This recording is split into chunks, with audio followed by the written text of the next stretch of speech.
Hey, you guys, and welcome. So, today we're going to talk about why it is so important that when you start to have these dreams and these visions, or really start living a life that you like, you stop talking about it. Now, a lot of us, if you're watching this, you've probably gone through the cycle of being set apart. You guys, like I said, I didn't really understand what that was until recently, but I've been doing it for the past 3 years, and now God is like, go out there and speak, Alicia. You've gotten all of the knowledge and wisdom now to share to people. So this is what I'm doing.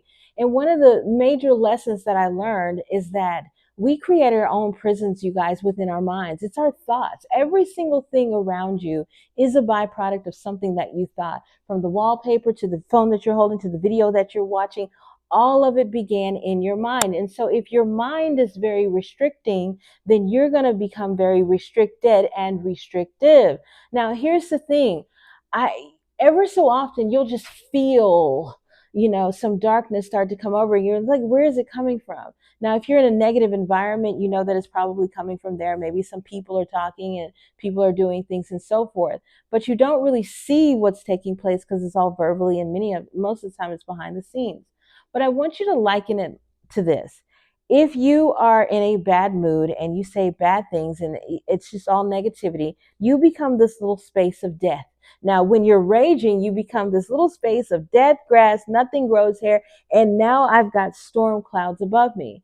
And that's fine if you want to be like that. But the moment you go over to somebody else, you share a little bit of your darkness with them, whether you realize it or not, because our vibes start to speak not just through us, but to other people. The words that you say carry your inner feeling. Like I said, the other day I was talking to somebody and they said I was dismissing them. Now, that's not in my character, but I was already feeling dismissed myself. So they picked that up in my words. You guys, it's happening on a massive scale. Now, the thing is, there will come a point, like many of us, where you have to start letting people and situations go because the darkness becomes too much. I'll give you an example of that. My mother. Those of you who've been through, like I said, this cycle, you've had to cut some very intricate people, integral people out of your life. And for me, it was my mom. I couldn't talk to her anymore. And the reason why was because when I was, backstory a little bit, I'm not her husband's child. And not that she was cheating, they were separated, but when my dad got sick, died, whatever, she went back with her ex-husband. Bitterness, resentment. And let me tell you, the lady hates me. Doesn't know that, but she does. And I just couldn't share my life with her or anything without it just turning incredibly negative, and there was nothing I could do to transmute that. And so I'll give you an example. I'm a 38-year-old single woman with no children, and I want to get married. And my mom hears me talk about, my spiritual journey, how I'm waiting on, my divine counterpart that God has for me so that we can go and build this purpose. I want to do foster care. She didn't hear any of that. My mother hears that I'm either crazy, I am either a lesbian, or I've got some type of thing, disease, whatever, that would make me undesirable. And no matter what I say, that's what she carries. So pretend with me for a second. She's in church. She still goes there. A woman was to come up, and that woman that wants to talk to her is my future husband's mom, right? I'm going to meet that guy regardless, but God's like, let me go introduce the mothers. That mother says, hey, I see your daughter. She's really pretty. Is she single? My mom would say, yeah, but we don't know why. Like, maybe she's this and she's that. And I think that, and before you know it, that mother's like, never mind, to meeting my son. Now, if God has ordained it, I'm going to meet the man. But is that mother going to like me? No. Her entire impression is going to be based off of whatever my mother said. Does that make sense? So she's going to treat me like, maybe she's a lesbian. She's going to ask, are you all right? She's not going to see me for me. It might take weeks, months, years, if ever she was ever able to see me for myself. And I'm not dealing with that from a dating perspective. I'm dealing with that from a familial perspective. That's the reason why I can't talk to my family now. Whatever lies she has told, and they are lies based off of her head and all that negativity surrounding her unhealed wounds because of my birth.